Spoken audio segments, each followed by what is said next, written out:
Hey, welcome back. We have a few knives here, and these are the Winterblade Factor. With Winterblade dropping, I think it's 3 different models tonight. It's the Factor 8, the the M-Fire, and the Veyron. I thought it'd be kind of cool to jump back to the Factor and look at the Gen 1 Factor, which I have here.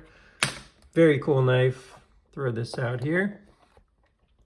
The Gen 2 Factor, I happen to have one in Magna Cut that was sold exclusively by Indiana Knives, kind of a rare form factor there. So look at that guy. And the Batch 3, as he calls it, or the Gen 3 Factor, which was the first one that was offered without the carbon fiber on the backside, but like a full titanium form factor. Was also offered, I think, in Magna Cut, but this particular one, this particular configuration was only available in M390, so that's what I went with. And just say, is like the Factor still a factor, or are we moved past it? Because this was like a big time knife of the year and had all these accolades. Metal Complex went goo goo gaga for it. So what do we think about it here in 2024? Is it still a factor? The Factor. And it starts to me with like, what do I look for in a knife? Like, we haven't done as many knife videos as we used to here because I've kind of reached a point with Oz Roosevelt's and with the wonderful VC Edge interface and the Gen 3 Lamia. I've started to realize that there's not much for me out there that's better than what I've got, and I've been much more hesitant to buy knives than I used to. The market and everything, but for a while innovation was huge in knives, and like there were new things happening, and boy, when this Batch 1 Factor came out, it certainly raised a lot of questions about what's the future of knives. Can we disrupt knives with magnetic detents? Is this the coolest thing since slicing bread with knives? This thing had a pretty cool response to it. A lot of people really liked it. They came out with the Batch 2. There was actually a little more of a mixed review. The detent wasn't as strong. He simplified it by putting a magnet on one side, not on the other side. On the Batch 1, the magnets were on both sides. You can see inside there. So the detent was a bit stronger. There's the ability to like upgrade the detent on these, but there's the ting, and some of them were losing their ting. And yeah, the Factor had a lot of interesting iterations, and then it kind of culminated in this full titanium version. There was also a Damascus version of this that was pretty cool, but I thought this stonewashed version was about as nice as it got for me personally with the full tie. That was just like, if you were to really design this from the ground up, wouldn't you just start here? Was kind of my thought about this. And it felt like that was really the culmination of the Factor and kind of what Winterblade was doing. And I looked at some of the new stuff that was coming out, and I was like, it's cool, but like, I think I did the Mirage, and I kind of stopped after that. It's like, I know generally what these things are going to feel like, but what do we look for in knives? And without that curiosity of like, oh, this is going to be like some new something, it sort of slowed me down. So I haven't bought into them as much. I'm considering getting it on the drop today for a few reasons. I think there's some cool stuff that's coming out here. The Factor 8 could be interesting to see what's this like in a bigger version. But I'll tell you about what I look for in the knives, and then just a bit of why this was cool for me and why it wasn't cool for me. So first and foremost, I look for the aesthetic. If I just don't like the way the knife looks, I will not buy the knife, like hands down. And these ones are a bit of a mixed bag for me. Like, I think the aesthetic's pretty cool. They're very futuristic looking. The fact that it looks like this, but operates as a totally functional, usable knife is pretty neat. I look for functionality. So like with a knife like this, there's some question, like, is this thing even gonna work as a knife? Turns out it did. And in fact, I actually really like the locking mechanism on this. I find it to be quite strong and very simple, and actually has some advantages over like a traditional bar lock mechanism that I think is really good. So it's not only sort of fidgety, but it's also just very functional and works really well. And then there's just sort of the ergonomics, like how does it feel in hand? And the Factor is good in hand. It's not great. Like they're a little sharp here and there in the hand, but overall it's definitely good in hand and works well.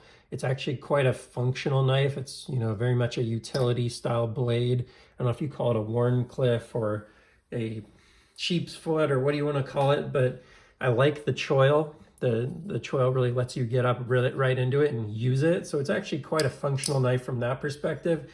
It's okay in the pocket. It's not like mind-blowing or anything, but it does the job in the pocket. The pocket clip works and stuff. Just threw it in my pocket right now and it felt good. And then there's that ting and the fidgetiness and just sort of the X factor.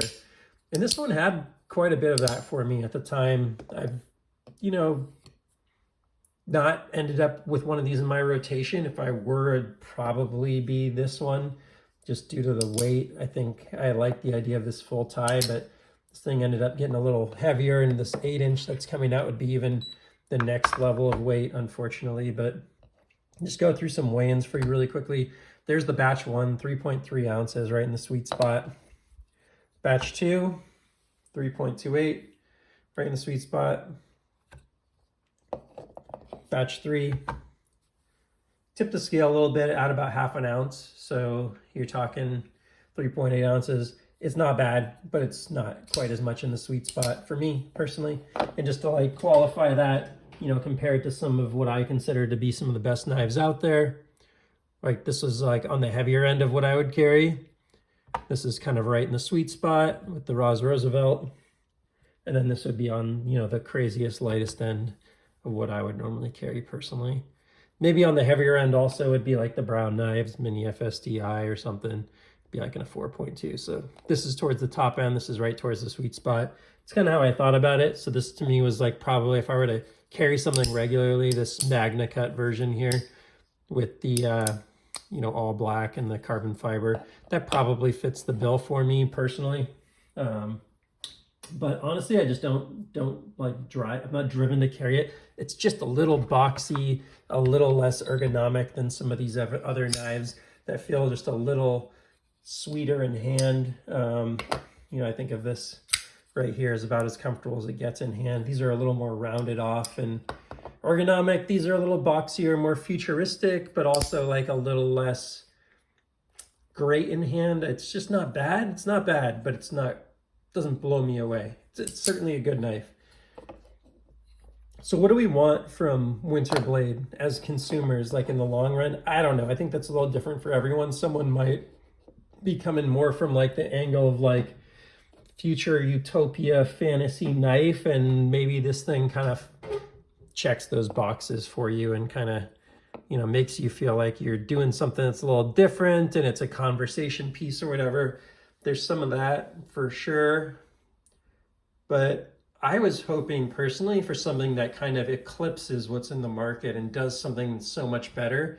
And there's some things here that I feel like are better, but there's some things that aren't. And I'll tell you the thing that I like the least about this one, which is the serviceability. It's not terrible, but man, you take this thing apart and magnets start flipping hardware all over the place because anything that's metal starts jumping to these super powerful magnets, and it's just not the most usable knife from like a functionality perspective when you're cleaning it. But I don't think it would have to be cleaned too often either.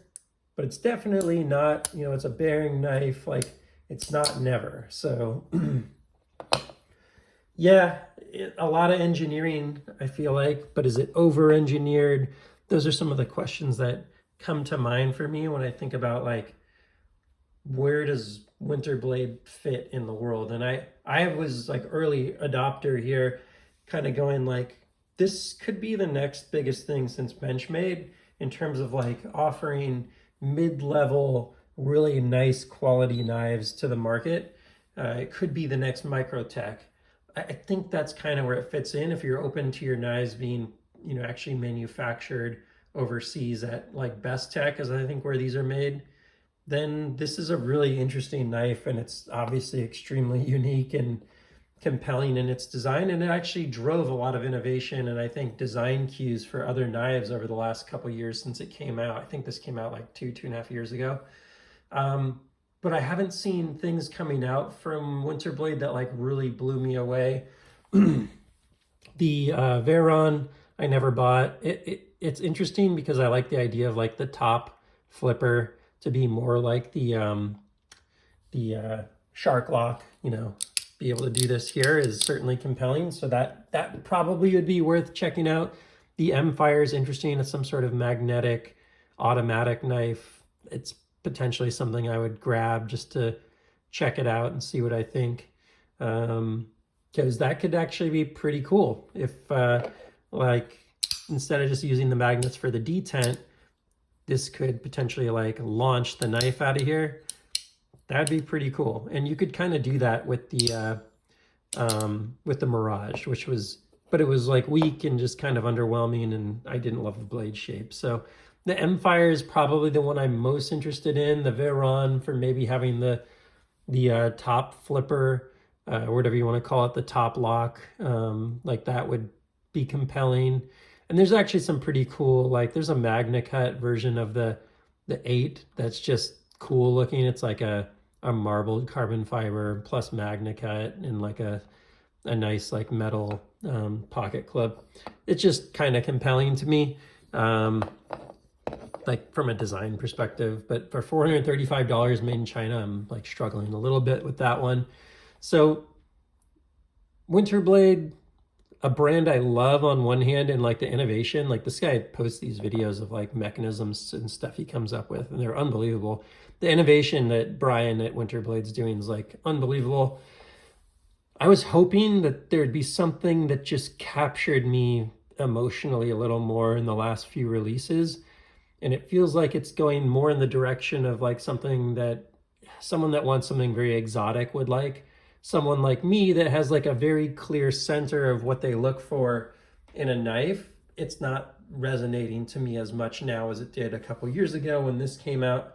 I was kind of hoping it would conform more. Instead it is not, and that's great. Like that adds variety and spice of knife to the industry. That's great in its own way, and there's a ton of consumers I think that are fit for that.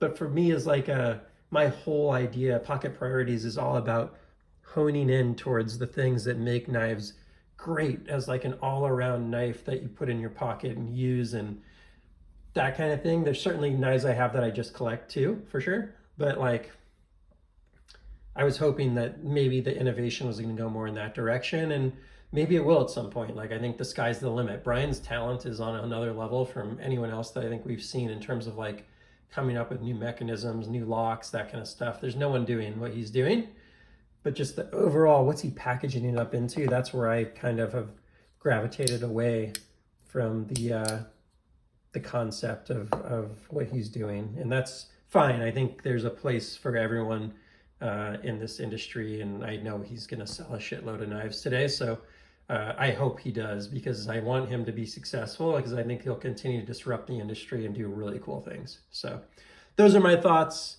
just revisiting the Winterblade factor and then thinking a little bit about the drop tonight. And I hope you enjoyed it, or at least, you know, told someone never listen to this guy's channel again because he's a total doofus.